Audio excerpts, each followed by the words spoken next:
Halo, salam jumpa pemirsa. Kami kembali hadir dengan sejumlah informasi yang dihimpun dari berbagai penjuru dunia bersama saya Louis Ayu dan inilah Info Dunia selengkapnya.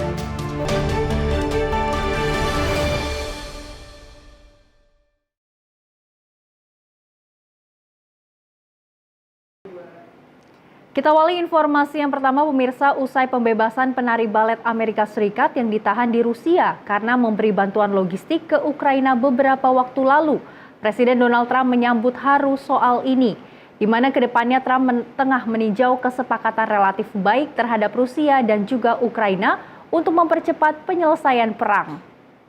Presiden Amerika Serikat Donald Trump merespon pembebasan tahanan Rusia berkewarganegaraan Amerika Serikat bernama Ksenia Karelina dengan kasus pengkhianatan bantuan logistik ke Ukraina. Trump menghargai pembebasan ini dilakukan karena hubungan politik luar negeri yang tengah merdeka, baik Amerika Serikat dan juga Rusia.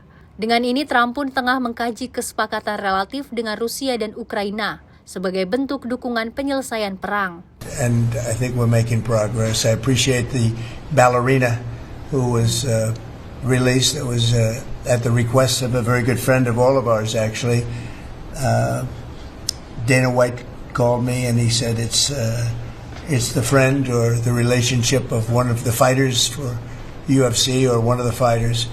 And Dana's an incredible guy, and we spoke to President Putin about it, and they made a deal. They released the young ballerina, and she is now out, and that was good. So we appreciate that. We hope that we're going to be able to make a deal relatively soon with Russia and Ukraine to stop the fighting. It's so senseless. It's such a horrible thing. It would have never happened if I were president, but it did happen, and we were given that card. And I think we're going to get it. I think we're going to get it stopped. Got to get going. Dari Jakarta, Max tim redaksi Sinpo TV melaporkan. Informasi dari dalam negeri pemirsa, pemerintah Indonesia tengah bersiap menghadapi kebijakan tarif baru yang diberlakukan oleh Amerika Serikat terhadap sejumlah negara termasuk Indonesia. Menteri Koordinator Bidang Perekonomian Airlangga Hartarto mengatakan pemerintah Indonesia telah mempersiapkan langkah strategis dan akan mengirimkan delegasi untuk menyampaikan posisi resmi Indonesia terhadap otoritas Amerika Serikat. Menko Bidang Perekonomian Airlangga Hartarto menyampaikan bahwa sejumlah menteri akan berangkat ke Washington DC, Amerika Serikat untuk melakukan pertemuan penting dengan pejabat tinggi Amerika Serikat dalam hal membahas kebijakan tarif baru yang diberlakukan oleh Presiden Amerika Serikat Donald Trump terhadap sejumlah negara. Delegasi tersebut merupakan penugasan langsung dari Presiden Prabowo Subianto usai pemerintah Indonesia secara resmi bersurat kepada 3 kementerian terkait di Amerika Serikat dan mendapat tanggapan positif untuk dilanjutkan ke tahap pembicaraan. Dan kita pahami Indonesia dikenakan tarif 32% dan sekarang 90%, 90 hari di hold. Dan Indonesia adalah salah satu negara yang mendapat kesempatan pertama untuk diundang ke Washington. Jadi ini tentu berdasarkan daripada apa yang sudah disampaikan oleh pemerintah Indonesia, di mana kami sudah bersurat, arahan Bapak Presiden bersurat kepada 3 kementerian, dan memang 3 kementerian itu yang diberi tugas untuk melakukan pembicaraan. Nah tentu beberapa hal tadi sudah dibahas dengan kementerian dan lembaga, sehingga kami sudah mempersiapkan non-paper yang relatif lengkap, baik itu yang terkait dengan tarif, terkait dengan non-trade measures atau non-tarif barrier, dan juga terkait dengan investasi dan juga secara resiprokal apa yang Indonesia minta di dalam kerjasama beyond perdagangan. Selain itu, untuk menghadapi dinamika perdagangan tersebut, pemerintah Indonesia juga tengah mempersiapkan dokumen non-paper yang komprehensif, diantaranya memuat sejumlah isu strategis seperti tarif, hambatan non-tarif, investasi, dan serta usulan kerjasama resiprokal yang diharapkan Indonesia. Dari Jakarta, Sri Dewi Adayadi, Mutia Anggiani, Sinpo TV melaporkan. Pemirsa, Menteri Luar Negeri Sugiono menyebut Indonesia ajukan pertemuan Prabowo Trump sejak Januari 2025. Menlu menambahkan Indonesia masih menunggu jadwal dari Gedung Putih dan telah menyiapkan paket negosiasi terkait tarif resiprokal Amerika Serikat. Menteri Luar Negeri Sugiono mengungkapkan bahwa Indonesia telah mengajukan permintaan untuk pertemuan bilateral antara Presiden Prabowo Subianto dan Presiden Amerika Serikat Donald Trump sejak pelantikan Trump pada Januari 2025. Hal ini disampaikan saat memberikan keterangan kepada media di Ankara, Turki pada Kamis malam waktu setempat. Pernyataan ini terkait dengan kemungkinan pertemuan setelah Trump menunda tarif resiprokal selama 90 hari, termasuk untuk Indonesia. Menlu menambahkan bahwa pihak Indonesia termasuk Kementerian Luar Negeri telah dikirim untuk membicarakan hubungan bilateral Indonesia-Amerika Serikat, serta dampak tarif resiprokal dari Amerika Serikat. Pemerintah Indonesia kini masih menunggu jadwal pertemuan kedua pemimpin dari Gedung Putih. Kita sudah melayangkan permintaan pertemuan dengan Presiden Trump itu beberapa waktu yang lalu, jauh sebelum tarif sebenarnya. Dan tentu saja dalam kaitannya dengan hubungan bilateral antara kedua negara, dan sekarang ada perkembangan situasi yang kita lihat. Kalau dari tim, saya kira sudah ada yang akan juga berangkat ke sana. Jadi kapan Pak kira-kira permen kepastiannya Presiden akan langsung ke Gedung Putih Presiden Trump untuk negosiasi? Ya tergantung kapan diterimanya. Tapi Kementerian Luar Negeri sudah mengirimkan surat pengajuan Kita sudah meminta untuk pertemuan dengan Presiden. sebelum ada. Sebelumnya, Trump mengumumkan penundaan tarif selama 90 hari terhadap negara mitra dagang, kecuali untuk Cina yang dikenakan tarif 125%. Pemerintah Indonesia juga telah menyiapkan paket negosiasi untuk menghadapi kebijakan tarif timbal balik di Amerika Serikat di Washington DC. Pemirsa, Sri Mulyani memastikan defisit APBN Indonesia tahun ini tidak akan jebol dan menargetkan defisit 2025 tetap di 2,5% PBD. Di mana Sri Mulyani juga mengkritik kebijakan tarif Presiden Amerika Serikat Donald Trump yang dianggapnya tidak berdasar ekonomi dan lebih berfokus pada kepentingan politik. Dalam kegiatan sarasehan ekonomi bersama Presiden Republik Indonesia yang diadakan di Menara Mandiri, Jakarta pada Selasa 8 April 2025, Menteri Keuangan Sri Mulyani Indrawati memberikan jaminan bahwa defisit anggaran pendapatan dan belanja negara atau APBN Indonesia tahun ini tidak akan melebihi batas dan menghimbau masyarakat termasuk pelaku pasar untuk tidak merasa cemas. Sri Mulyani juga menyampaikan bahwa target defisit APBN 2025 akan tetap berada di sekitar 2,5% terhadap produk domestik bruto atau PDB yang setara dengan 616,2 triliun rupiah. Ia meyakini bahwa defisit tersebut dapat terkendali dengan belanja negara yang sesuai dengan target sebesar 3.621,3 triliun dan pendapatan negara diperkirakan mencapai 3.005,1 triliun. Jadi jangan khawatir tidak jebol APBN-nya. Program-program Bapak Presiden ada di dalam ruang APBN yang ada. Pembangunan desa termasuk koperasi desa itu juga nanti akan menggunakan dana desa. Dan Danantara yang di-establish termasuk penggunaan dividen itu sudah kita perhitungkan. Di samping itu, Sri Mulyani turut memberikan tanggapan mengenai kebijakan Presiden Amerika Serikat Donald Trump yang menerapkan tarif baru terhadap puluhan negara termasuk Indonesia. Menurutnya, kebijakan tersebut tidak didasari oleh pertimbangan ekonomi yang kuat. Sri Mulyani berpendapat bahwa kebijakan tarif ini lebih berkaitan dengan kepentingan Trump untuk mengurangi defisit perdagangan Amerika Serikat dengan negara lain, sehingga tidak memiliki dasar ekonomi yang solid. Tarif resiprokal yang disampaikan oleh Amerika terhadap 60 negara menggambarkan cara penghitungan tarif tersebut yang saya rasa semua ekonom yang sudah belajar ekonomi tidak bisa memahami. Jadi ini juga sudah tidak berlaku lagi ilmu ekonomi. Yang penting pokoknya tarif duluan. Karena tujuannya adalah menutup defisit. Tidak ada ilmu ekonominya di situ. Menutup defisit itu artinya saya tidak ingin tergantung atau beli kepada orang lain lebih banyak dari apa yang saya bisa jual kepada orang lain. Itu is purely transactional. Nggak ada landasan ilmu ekonominya. Tim redaksi Simpo TV melaporkan. Terima kasih pemirsa, masih tetap bersama kami di Simpo Dunia. Informasi kami lanjutkan. Presiden Amerika Serikat Donald Trump umumkan rencananya untuk menerapkan tarif balasan bagi negara-negara yang dianggap tidak bersahabat dengan Amerika. Lalu bagaimana dampaknya ke Indonesia? Selengkapnya dalam liputan berikut ini.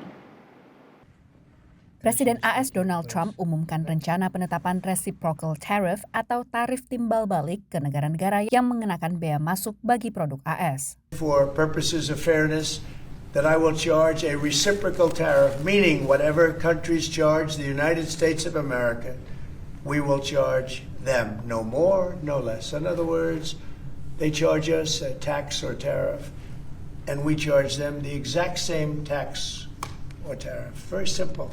Gedung Putih mulai melakukan negosiasi dengan sejumlah negara guna meletakkan dasar penerapan tarif, meski rinciannya masih dalam proses finalisasi, menurut Direktur Dewan Ekonomi Nasional AS. There's going to be a lot more action on it today. We even started to have negotiations with other countries early this morning. I was doing that. Saat ini AS menerapkan rata-rata 2% tarif pada impor barang industri non-pertanian menurut perwakilan dagang AS. Ekonom melihat tarif timbal balik ini akan berdampak pada penetapan suku bunga acuan AS. The foreign tariffs are not inflationary for the U.S., but they do hurt U.S. exporters. It's going to be very tricky for the Fed to set interest rates in that world because these are shocks we don't normally see. So it'll be tricky for them to figure out what is going to be the effect of the retaliation, the tariffs, and then their retaliation on the U.S. economy. Very uncertain. A difficult job for the Fed.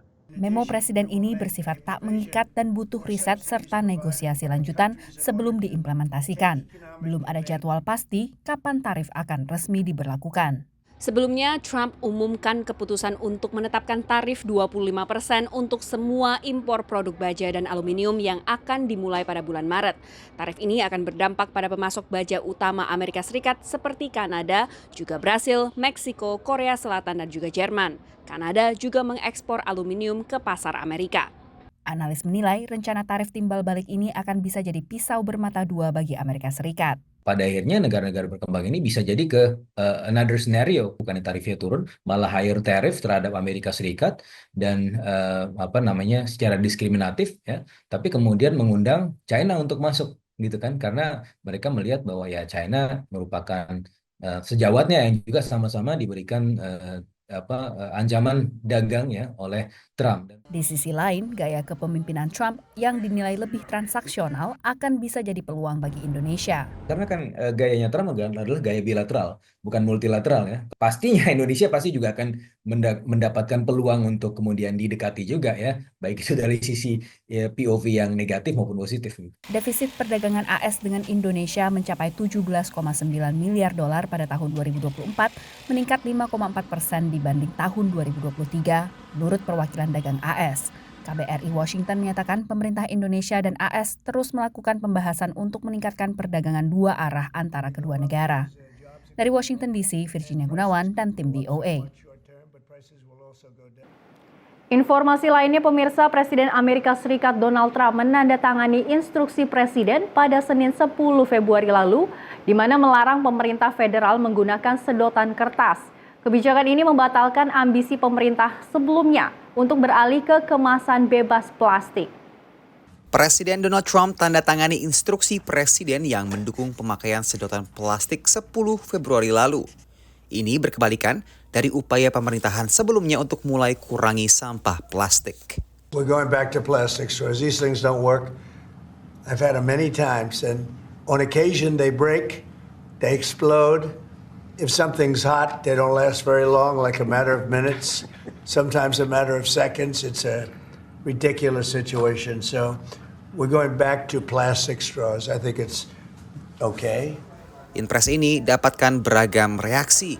Sebagian pelanggan setuju atas alasan kepraktisan penggunaan sedotan plastik. Drink my margarita with a paper straw, but before I finish my drink, it was already destroyed. Horrible in your mouth. I think it's not going to save the world, the straw. That's my opinion. I mean, if you want to enjoy your drink, you want to drink that with the straw. The paper straw is just melting your mouth like a toxic vapor in your body. Nah, di restoran-restoran New York masih lumrah ditemukan sedotan plastik seperti yang saya temukan di restoran di kawasan East Village ini. Impres dari Presiden Donald Trump ini juga kemudian membatalkan upaya dari pemerintahan sebelumnya Joe Biden yang ingin mengurangi sedotan plastik dan juga sampah plastik sekali pakai lainnya secara bertahap hingga tahun 2035. Peralihan sedotan plastik ke sedotan kertas adalah bagian dari kampanye lingkungan yang mengkhawatirkan dampak buruk dari sampah plastik. Sampah plastik butuh 200 tahun untuk terurai, menurut LSM Lingkungan World Wildlife Fund. Plastic production is on track to double by 2040. That means more toxic chemicals in the environment, in our bodies. It means more climate change. It means more plastic waste in the ocean. Impres Trump kali ini ditentang oleh kelompok pro lingkungan. This is a very small part of a broader anti-environmental agenda out of the Trump administration. They are very committed to increasing the drilling for fossil fuels. They are appointing people at the Federal Environmental Protection Agency who used to work for the chemical industry, the fossil fuel industry. Pemerintahan Trump juga telah bawa Amerika keluar dari perjanjian iklim Paris, langkah yang juga sempat diambilnya pada jabatan periode pertamanya. Dari New York, Randy Wicaksana dan tim VOA. Beralih ke informasi selanjutnya, pemirsa, Chicago Auto Show 2025 berlangsung di pertengahan Februari lalu dan menawarkan versi listrik dari mobil berperforma kuat yang dibuat sangat mirip dengan mobil bertenaga bensin, di mana kendaraan listrik menjadi pusat perhatian tahun ini di tengah kekhawatiran yang akan berakhirnya insentif pajak dari pemerintah federal Amerika Serikat. Ini terdengar seperti mesin mobil, dan mungkin terasa seperti mesin mobil biasa. Tapi penggerak mobil Dodge Charger terbaru ini sama sekali bukan mesin bensin biasa. Ini kendaraan listrik penuh atau EV. Dan meski suara dan bau karet bannya nyata, tapi ciri khas suara knalpotnya adalah buatan. I think you will forget that it's an EV. Ryan Negodi adalah wakil presiden desain interior di Stellantis, perusahaan pemilik merek Dodge. Dodge Charger sudah lama menjadi ikon mobil Amerika bertenaga bensin. Menurutnya, mengubahnya menjadi mobil listrik dengan beberapa model harganya $60.000 lebih adalah lompatan kepercayaan bagi Dodge. We know that that's where, the country's heading, and it takes time. Adanya insentif pajak hingga $7.500 yang menjadi bagian Undang-Undang Pengurangan Inflasi Pemerintahan Biden tahun 2022 membantu membuat mobil listrik mahal yang diproduksi di Amerika menjadi lebih terjangkau. Presiden Trump telah mengisyaratkan rencana mengakhiri insentif ini, tapi menurut Ryan, insentif bukanlah faktor utama pengembangan Charger versi listrik. You're getting a different customer coming to this vehicle, right? That's not their first and foremost thought. Namun insentif telah membantu mendorong lonjakan pembelian EV di Amerika tahun lalu. Cox Automotive melaporkan ada sekitar 1,3 juta kendaraan baru yang terjual, meningkat 7,3% dibanding tahun 2023. Toyota has 19 electrified vehicles, so that includes hybrids, plug-in hybrids, fuel cell EV, and electric vehicles. Matt Troyer adalah spesialis produk di perusahaan mobil Jepang Toyota. Almost 30% of what we sell is now some kind of electrified vehicle. Tapi tidak satu pun produk Toyota yang memenuhi syarat untuk mendapat insentif pajak kendaraan listrik federal. Saat ini satu-satunya kendaraan listrik penuh Toyota di Amerika Utara, BZ4X, juga tidak memenuhi syarat karena diproduksi di luar Amerika. Desember lalu Toyota mengumumkan akan memangkas harga BZ4X hingga $6.000. We're seeing that electric vehicles are getting cheaper. Mega Lakchora adalah pejabat kendaraan listrik negara bagian Illinois yang melanjutkan pemberian insentif negara bagian sebesar $4.000 untuk pembelian kendaraan listrik. Ia bergabung dengan Melissa Washington, wakil presiden senior pemasok energi Comet dalam jumpa pers. We have $100 million in rebates that are being made available in 2025 for customers to adopt EVs.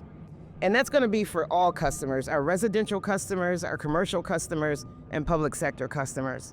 Meski ketidakpastian menyelimuti masa depan insentif dari pemerintah federal Amerika untuk pembelian kendaraan listrik, namun menurut Matt, para pelanggannya mengatakan mereka lebih fokus pada manfaat lain dari kepemilikan kendaraan listrik, seperti biaya pemakaian dan pemeliharaan yang lebih murah, serta mereka juga senang bisa ikut memberikan kontribusi yang baik bagi lingkungan. Dari Washington DC, saya Helmi Yohanes dan tim VOA.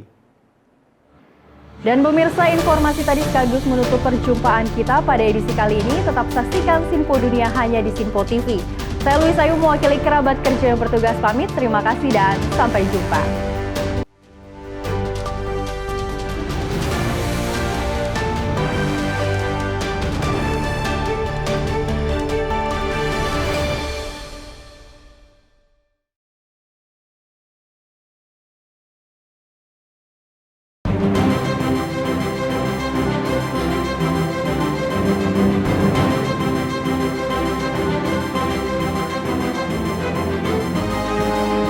Simpo TV, News, Sport, Entertainment.